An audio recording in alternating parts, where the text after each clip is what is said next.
Rich girl Linda had quite the reputation but was willing to settle down for me. Until one day, I saw her at the booth, letting a guy pour drinks into her mouth. She laughed carelessly, saying she chased Ben because of a bet. Well, I'm Ben. A year later, there I was, standing before Linda as her brother-in-law. At night, she pinned me against the floor-to-ceiling window. Her voice was alluring. "Does my sister know your first love was me?" I stood in the cold wind, waiting at the school gate for Linda for an hour. After who knows how many calls, she finally picked up. "Linda, aren't you coming?" There was the sound of clinking glasses in the background. Linda, probably having just taken a sip, spoke unclearly. "Sorry, forgot you asked me out. You still at school?" "Yeah." The noise on her end was too much. Couldn't help asking, "Where are you?" She chuckled lightly. "Want to control me?" Linda's voice was slow, but icy. "That's enough, Ben. You've crossed the line." She hung up without giving me a chance to say another word. The wind had numbed me completely. Recently, Linda's been acting weird, cold, like she's become a different person from when she was chasing me. I stumbled upon Twitter. 10 minutes ago, one of Linda's friends posted a video and location. Linda was at the booth, her phone lighting up with my calls. She barely glanced at it. Deciding to have a clear breakup talk, I got a cab to the place. The bar was dim and chaotic. Linda lounged lazily in the booth, letting some guy share a drink mouth to mouth. Trying to get at me, huh? I watched from a distance as Linda leaned on his shoulder with a smile, asking. He smirked, leaning closer to Linda's ear. "Am I fit? You've got a boyfriend." Linda kissed him back. After, she rested in his arms again. "I chased Ben because of a bet. Won the bet, of course I'd ditch him." "Did you really think I liked him?" The guy deliberately asked. "Who do you like then?" Linda's eyes were coy. "Tonight, I like you the most." Before I knew it, I was standing in front of them. "Kid, who are you looking for?" The guy's voice was charming. Linda sat where shadows danced. Couldn't see her expression. "Linda, you make me sick." I splashed a drink in her face, my voice trembling. "Ah!" The guy scrambled to wipe her face. She pushed him away, stepping closer to me. The golden liquor traced her cheek, dripping to her chest. "Heard everything?" Her lips curled. I stared at her, lifting a hand to slap. Caught in the next second by Linda. She flung my hand away, insouciant. "You hate me but still like me. What's that about, Ben? Aren't you pathetic?" I gritted my teeth, refusing to cry in front of her. Linda leaned down, patting my face lightly. "Look at you, all bitter. Don't embarrass yourself." Without giving me a chance to argue or act, she gestured to security. "Show him out." I was thrown out of the bar, standing there for who knows how long before coming to my senses. Surrounded by carefree chatter, yet I felt like I was in an icebox. My vision blurred gradually. I walked silently into the snow. I thought Linda and I were done for good, until 2 months later, my dad proposed a marriage alliance to save our struggling family business. The intended bride was Linda, from her influential family. "Only her family group can save us, Ben, help your dad." Dad. I wanted to tell him that Linda was awful. She bullied me before, and I don't like her at all. I knew if I said this, Dad wouldn't force me, but he'd shoulder the massive debts alone. His worsening health and graying hair left me unable to refuse.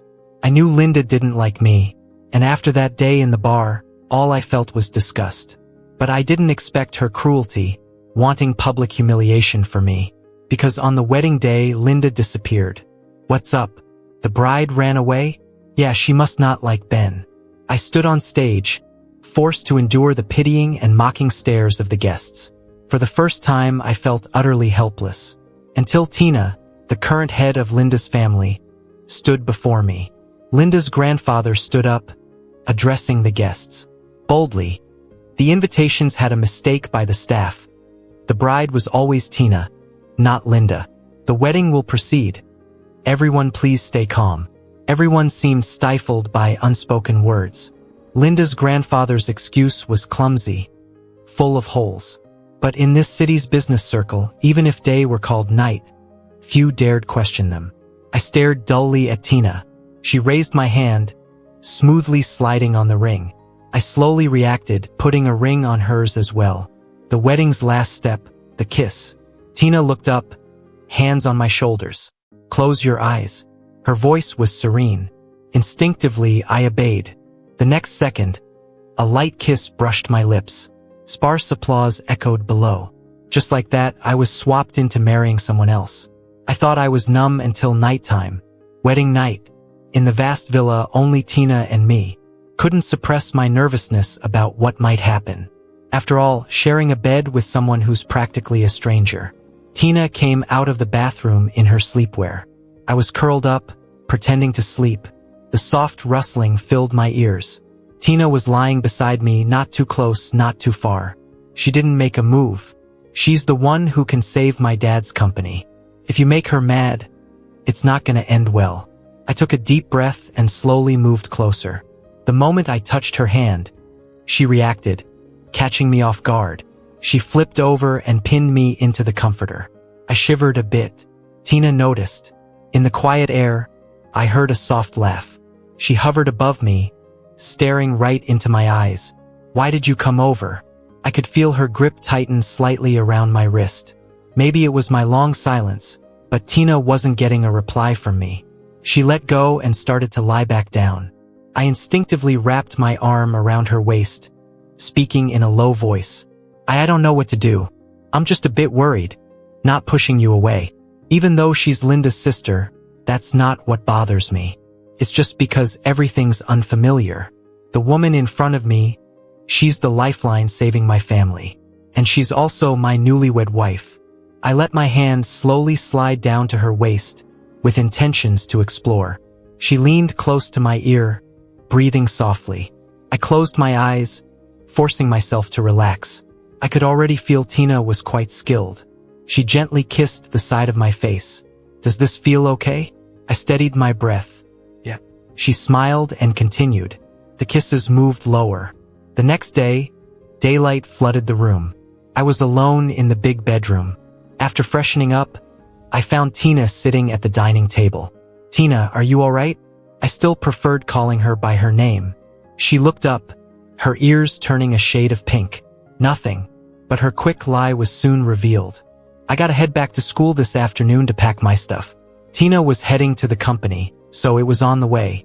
Just as we stepped out the door, she almost slipped, but I caught her just in time. She was flushed with embarrassment and let me hold her hand, avoiding looking at me directly. Even in the car, I didn't let go. Instead, I sat a little closer, keeping my arm around her waist. Sore? The driver was up front, so I lowered my voice near her ear. I could feel my ears burning up. Huh? A little. Her voice was so small. I chuckled, then gently massaged her side. Monday, the civil affairs office opened. Tina and I got our marriage certificate. That's when I discovered the head of Linda's family wasn't just looking young. She actually was young. At only 25, she was already firmly in charge. When Dad found out, he insisted we bring Tina home for dinner. Maybe it's because the company had a way out. Dad was thrilled, drinking a lot with us. Tina, stay the night, don't rush off. Tina didn't say much, but we drank together.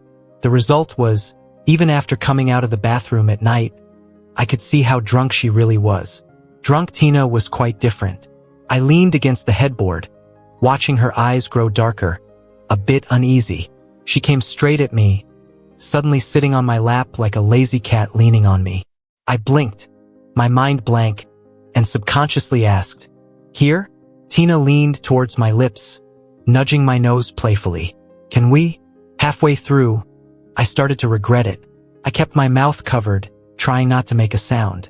"Why aren't you making any noise?" I breathed a deep sigh, then quietly answered, "My parents' room is next door." Tina snorted softly, immediately changing her position. "Really?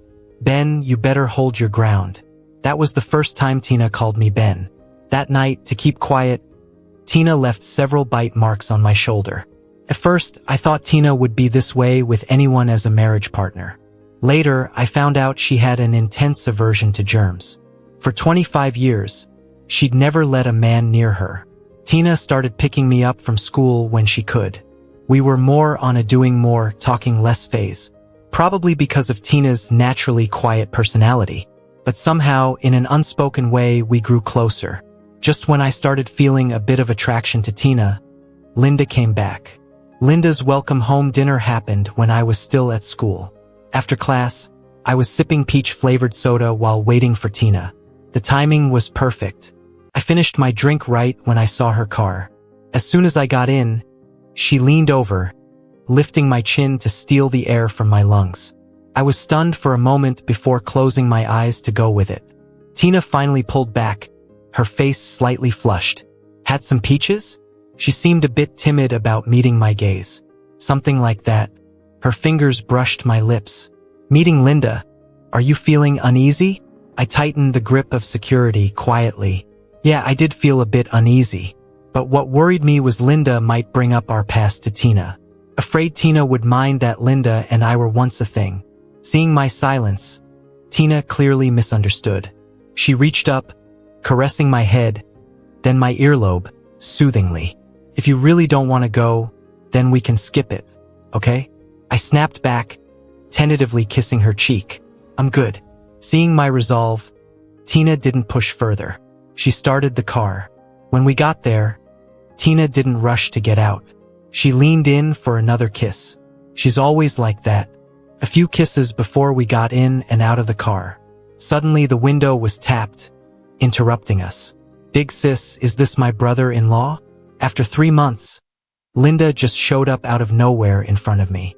She looked past Tina, giving me a meaningful gaze, her eyes icy cold. At the dinner party, for whatever reason, Linda didn't sit near the main seat. Instead, she sat right next to me. She stared at me intently, but her words were directed at Tina. Your brother-in-law is really handsome. The chatter from the elders in the private room drowned out Linda's voice, so not everyone heard her. I glanced nervously at Tina. I'd never told her about Linda and me, but Tina showed no reaction at all. She smiled quietly and replied, well, he is your brother-in-law. Linda laughed sarcastically and then turned her attention to me. Have you ever been in a relationship, brother-in-law? I froze, my lips moved, but I couldn't answer. Luckily, Linda's grandfather finished his conversation and just happened to hear. Linda, don't be so rude to your brother-in-law. That ended the topic. Tina showed no sign of disturbance. She spoke to me in the same gentle tone, occasionally placing food on my plate. But Linda's stare was too intense, making it hard for me to breathe, so I excused myself to get some air outside. Lost in thought, I was suddenly pulled into a room next door by a force. Linda didn't turn on the light, pushing me against the floor-to-ceiling window. Did you ever do anything with her? She asked softly. None of your business, I replied, turning my face away, feeling nothing but disgust and rejection at her touch, both physically and mentally. But she ignored my words because she saw the red mark on my neck. Linda's face turned unusually dark. Do you believe I could do something to you right now? Huh? My brother-in-law? Her slow and sultry tone sent shivers down my spine. Linda, stop being disgusting. I'm scared I might catch something. Linda scoffed coldly. You just want to stay faithful to Tina. Don't you? Do you really think she's that great? Her next words left me in shock. You thought I ran away from my wedding, right? Linda said, emphasizing each word. I'm telling you, I didn't deliberately leave you at the wedding. Tina had someone kidnap me and throw me abroad. You were able to marry her because she planned it all along. I stopped struggling and stared at her without blinking. Just then, the door opened. Light spilled in and I looked up. Tina stood silhouetted against the light. Her voice was still soft, yet it made me feel a chill. What are you two doing? Linda slowly let me go and faced Tina. She crossed her arms, looking perfectly composed. We knew each other before. We were just catching up. Sister, you wouldn't mind, right? Tina approached, smiling, and turned her gaze to me. Is that true? I exhaled deeply, yes. The elders from Linda's family were still next door. Now wasn't the time to spill the beans. Tina linked her arm with mine as we returned to the room, her expression unchanged. It seemed like she hadn't heard any of my conversation with Linda. The drive continued until we reached the parking lot of our villa. "You go on in," Tina said lightly, addressing the driver. With the sound of the car door locking, only the two of us were left inside the car. I couldn't help but want to sit farther away. I was thinking that when Tina suddenly straddled me. I instinctively tried to push her away. "What's the rush?" Tina said, wrapping her arms around my neck, her eyes dark with emotions I couldn't quite read. "We've never done it here." Her hand slowly moved down in a suggestive manner. "Don't," I protested, pushing her shoulders back. Tina unexpectedly pressed even closer. "Why resist?" Her lips curved into a gentle smile, but her voice was icy. "Tina, something's not right." She chuckled. "Because Linda told you some bad things about me today, and you believed her. That's why you're resisting me now. Strange, isn't it?" I felt something unfamiliar about this side of her. A Tina who was usually calm and inscrutable. Yet now, seeing she was suppressing anger, I calmed down. After a couple of seconds, I decided to be honest with Tina. I didn't believe her, but I had doubts. "Did you really do that kind of thing?" Tina raised an eyebrow slightly, seemingly surprised by my sudden calmness. She opened the car door, and without changing position, I carried her to the elevator. As the elevator door closed, she kissed me deeply. In the tangle of lips and teeth, I heard her whisper, "Yes." Still reeling from her admission, I was struck by the realization that Tina was a scheming person and I had fallen for her. The elevator doors opened. Tina had one arm around my neck and with the other tenderly wiped the moisture from the corner of my mouth. I blinked and glanced past her. I had never been to the 4th floor. My mouth opened, but I was too shocked to speak. Behind Tina was a huge semi-cylindrical birdcage, big enough for a person. The birdcage was made of pure silver, with intricate designs on the bars and a plush white carpet laid at the bottom. Tina had me set her down. Then she embraced me from behind. "Do you like it?" I shivered, skipping any polite preamble, and asked directly, "Are you planning to lock me in there?" A soft laugh sounded in my ear. "Of course not." I breathed a sigh of relief. "It's for us to share." Anxiety rose again. "What do you mean?" Tina opened the birdcage door and pulled me inside. Linda's fate was deserved when I sent her overseas. I'll explain it all to you slowly. For now, raise your hands.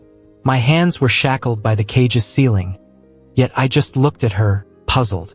Tina's hand slipped under my shirt, resting on my chest, her laughter low. "You didn't want to do it in the car, so we'll do it here. Isn't that fine?" In a moment, I understood why Tina had me assume this position. She was playing darkly. Tina stood behind me, her breath steady as she spoke. Linda had a gambling debt in Las Vegas, and the wedding day was her last payment deadline. She paused, pressing her hand on my waist, leaning in to plant kisses across my shoulders. "Is your waist hurting?" I bit my lip and stayed silent, prompting her to press harder. "Huh? Well, okay." My legs almost gave out. Tina gave a soft smile and continued explaining. "I just made a call to the casino management. The debt is Linda's, and she's the one they kidnapped. Does she think a single sentence can pin all the blame on me?" I nodded casually, my head spinning. I just knew she explained everything clearly. Tina's hand slowly moved up, finally brushing my face. "That's it then." She adjusted slightly. That day, Tina seemed like a different person.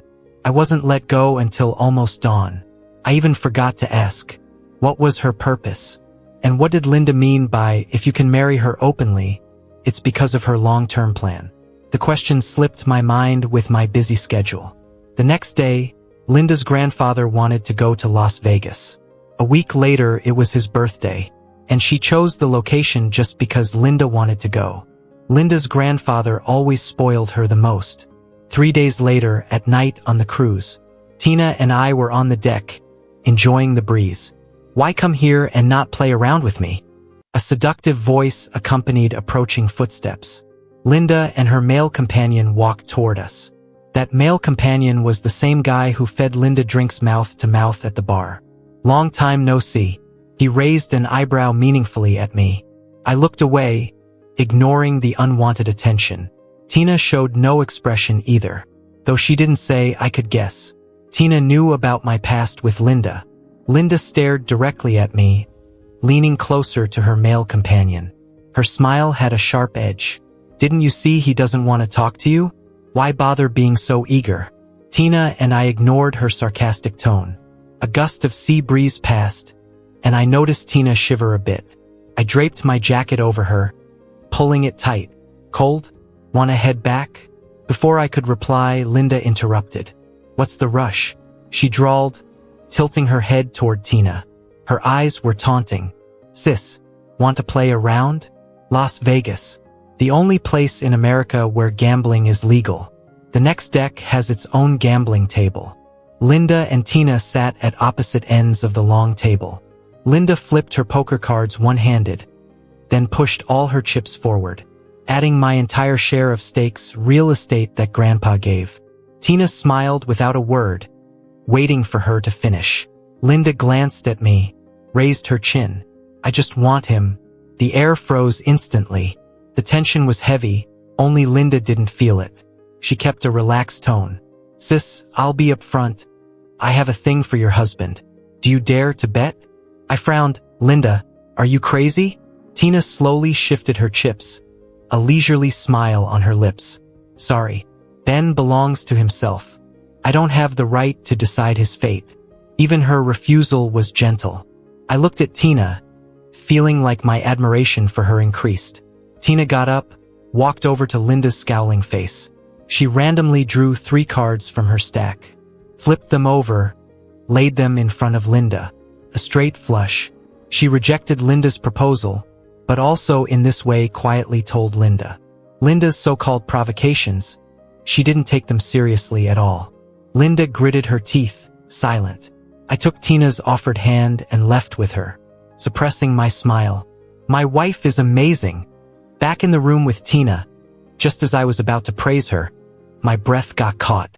Noticing, Tina wrapped her arms around my neck and pulled me down, making it easier to hold her and kiss her.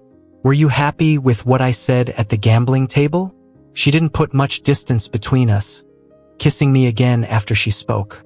I nodded, but that wasn't my real thought. Whenever she spoke to me, her tone was always gentle. Ben, you have absolute freedom with me, but the premise is you are mine.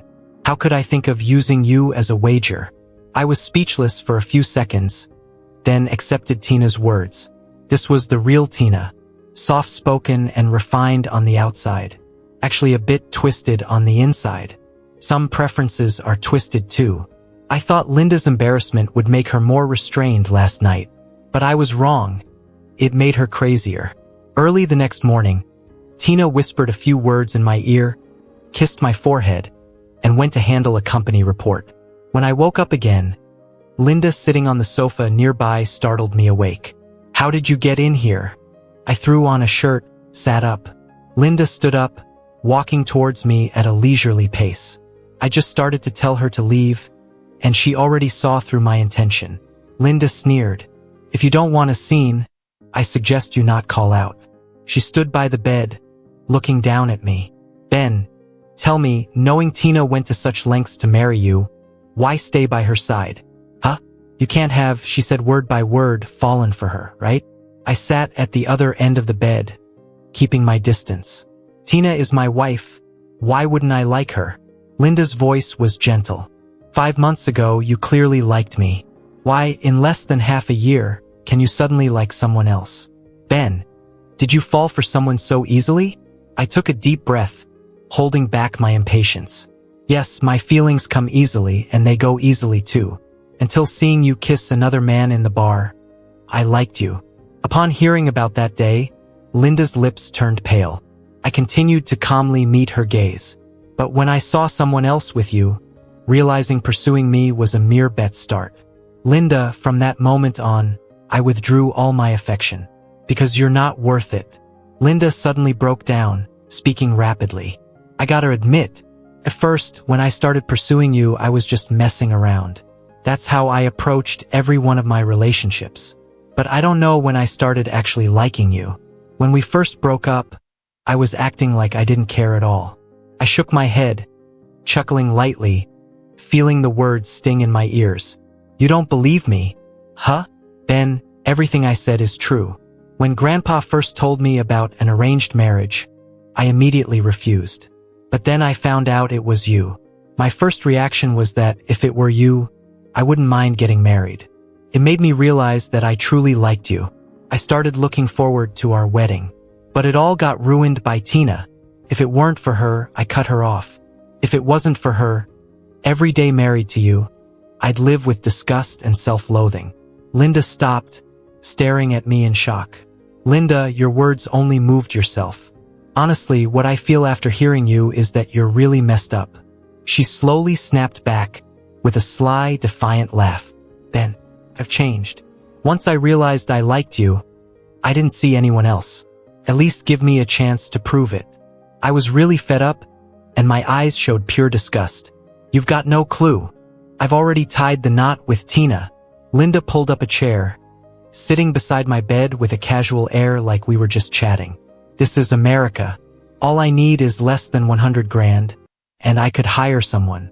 She curled her lip, saying remote, one shot, dead. That's your own sister. Before I could reply, someone else piped up. Is this how it is? Tina appeared silently, nonchalantly pressing a gun against the back of Linda's head. Linda paused for just 2 seconds before relaxing again. Tina, not pretending anymore? Not gonna play the big sister act? Tina just smiled, remaining silent. But I heard the click of the gun being cocked. Linda raised an eyebrow. Tina, I'm sitting right here, you really gonna pull that trigger? The next second, I saw Tina's finger twitch, followed by the trigger click sound. My eyes widened in shock. Linda flinched too, her face going pale. She was scared after all. After a long silence, the tense atmosphere was broken by Tina's light laugh. She tossed the gun in front of Linda, then casually strolled over to me. Did I scare you? She patted my head, and I was still trying to get hold of myself. Tina hugged me, leaning close to whisper soothingly by my ear. Sorry, Ben, I didn't think about how you'd feel. Linda, realizing slowly, picked up the gun. Damn it, Tina. You tricked me with a toy gun. Tina might have been annoyed by her noise and covered my ears, but I still heard bits of it. Her voice was slow, laced with interest. Not a fan? Well, it's Children's Day today, so I thought you might like this gift. Linda looked dejected and was about to say more when Tina's bodyguards escorted her out. It was satisfying to see Linda shut down, but the fact that Tina didn't warn me in advance and actually scared me led to a silent treatment for me for 3 days. I had no choice but to reconcile 3 days later. Tina was too much. How could she make me kiss her? I gazed at my water-stained lips in the mirror. I need to brush my teeth, I shouted at her in despair. But Tina quickly shut it down. Later, when the server brought a fruit platter, Tina would only pick out the peaches to eat, shamelessly looking my way. Ben, doesn't this remind you of something? When the server came to gather the plates, Tina tipped her with a smile. The peaches were good. The server nodded eagerly, yes ma'am. All the peaches we selected are sweet and juicy. Tina let out a rare chuckle. Seeing her about to speak again, I quickly covered her mouth. The server left with a mysterious look on their face. Then, in resignation, I finally spoke. Fine, I forgive you. Linda couldn't stay quiet for a few days. Actually, Linda's the type who's stubborn to the bone. Once she's set her mind on something, she has to follow through. When we got back from Las Vegas, I found out the deal between Linda and Tina. One day, Tina and I got called back to the Jiang family home. Linda's grandfather seemed unusually pleasant, chatting for half an hour before he got to the point. Ryan and Boda, you two have only been married for half a year. At the start, making you two married despite barely meeting was out of desperation. I was still in the dark about this, but Tina seemed to have caught on, her grip on my hand tightening. Boda was originally supposed to marry Linda. Now that she's back, and if there's no real affection between you two, it's outrageous. He's practically acting as Linda's spokesperson, proposing that I divorce Tina and marry Linda instead. It's ridiculous that Linda roped him in for this too. I maintained a polite smile, but not too polite to cut him off. Grandpa, Ryan and I are doing just fine now. Linda's grandpa was left speechless. Out of the corner of my eye, I saw something move on the second floor. I looked up. Linda, in a black hoodie, leaned against the railing with an apple tossed between her hands. Earphones hung around her neck like she was already on the winning team. It was like she was saying, "There's nothing I want that I can't get." Linda's grandpa just had to look at Tina. He was good at playing the guilt card. "Yuyen, you know the Lin family has never treated you poorly, but we owe Linda." Tina stayed quiet. Her expression grew more reserved. Linda's grandpa sighed. "Just go home and think it over." Back at our place, I kept pestering Tina to tell me about the past. When Linda was 2, she went missing. Her parents were heartbroken. They couldn't find her, and Linda's mom couldn't have more kids. A year later, they decided to adopt from an orphanage. That child was Tina. At first, everyone treated Tina like she was their own. It was like they were trying to make up for losing Linda. Then, when Linda turned 5, by some twist of fate, they found her. From then on, Tina became invisible. It seemed like everyone forgot about her. Overnight, Tina lost favor. Linda despised her, which led others to keep their distance. But Tina couldn't protest at all. She was always told, "Without us, you'd still be in the orphanage living a hard life. Without us, you wouldn't be where you are now." Later, Linda's grandpa decided to groom Tina as the heir only because Linda wasn't interested in the Lin family business. They couldn't have no one to take over. So finally, Linda's grandpa remembered his adopted granddaughter Tina. He taught her strictly but always remained cautious. She was an outsider after all, and they feared she might end up taking over the company entirely. Now, on the surface, Tina seemed to be in charge. In reality, she was hindered at every turn. Being morally manipulated by Linda's grandpa was just normal for her now. "So, Tina?" I felt bold enough to call her by name now. "Are you going to divorce me for that family that owes you so much?" Tina, sitting beside me on the couch, replied, "Do you want to?" I felt a bit defiant as I moved closer to her, whispering, "No, I don't." Tina hugged me and pressed her head into my chest. "Then no one can force you." I snuggled into her soft belly, feeling pleased. Suddenly, a question I'd never asked popped into my head. I turned to face her directly. "Tina, did you like me before we got married?" Tina chuckled softly, gave me a peck on the lips. "What do you want to ask?" My gaze was steady on her. "When did you start liking me?" Back then, when Tina started liking me, I was still Linda's boyfriend. Linda would often video call me without hiding it from Tina. So, she'd heard my voice and seen my face on the screen. She said I wasn't like Linda's past boyfriends. I was too intense. Compared to carefree Linda, I was bound to lose in this relationship. She couldn't pinpoint exactly when she realized she liked me. It was more like piecing together her image of me over time. When she finally met me, that's when it hit her. Every intentional glance was her way of showing she liked me. Tina never shared details about how she refused Linda's grandpa's proposal or how she broke free from the Lin family's control. Maybe some parts were too dark. But my love for Tina wouldn't waver from that. Their years of neglect and harshness towards her made her teenage years even harder than those in the orphanage. Though they did launch her into high society, broaden her horizons. All her dedication, working tirelessly for the company, making it the top in town, already paid the debt back. When things finally calmed down, Linda vanished. Everyone thought she was off somewhere indulging in luxury again. No one paid much mind to her whereabouts. Until a month later, she suddenly showed up. It was the day before summer break when I packed up and waited for Tina by the side of the road. It was quiet around the school at dusk. My shoulder was tapped. I turned around. "Linda?" The next second, a damp cloth covered my mouth and nose. That's where my memory ended before blacking out. I woke up tied in the passenger seat, unable to move. Linda, a girl in a baseball cap, was turning the steering wheel calmly. "A month apart and you're better than I expected. What are you doing?" I asked, trying not to provoke her. "The company's Tina's now, and I'm not interested anyway. I told you all I want is you. Grandpa can't help me. He wants to leave me abroad forever. I had to take you myself." "Where to?" I asked. "I bought an island with part of Grandpa's money." Then, she was surprisingly calm for a kidnapper. Stop liking her, alright? Whatever Tina can give you, so can I. After all, I was your first love. Linda, I can't like you again. With or without Tina, it's the same. I tried to divert her attention. You don't see where we went wrong. Linda lifted her chin. Go on. What was it? I saw you kissing another guy while we were dating. I just couldn't get past that. Made me feel dirty. Linda took a deep breath and slammed on the brakes. Ben, you're way too old-fashioned. What century are we in? You're still into that fidelity stuff? I cut off everyone for you. Since the day I planned to marry you, I haven't been with anyone else. I calmly called her out on her lie. In Las Vegas, the next morning, I saw the guy you kissed at the bar leaving your room. Linda slammed the steering wheel. Just that once, I swear. I had too much to drink. Come on, Linda, what's the point? I really don't care who else she's tangled up with.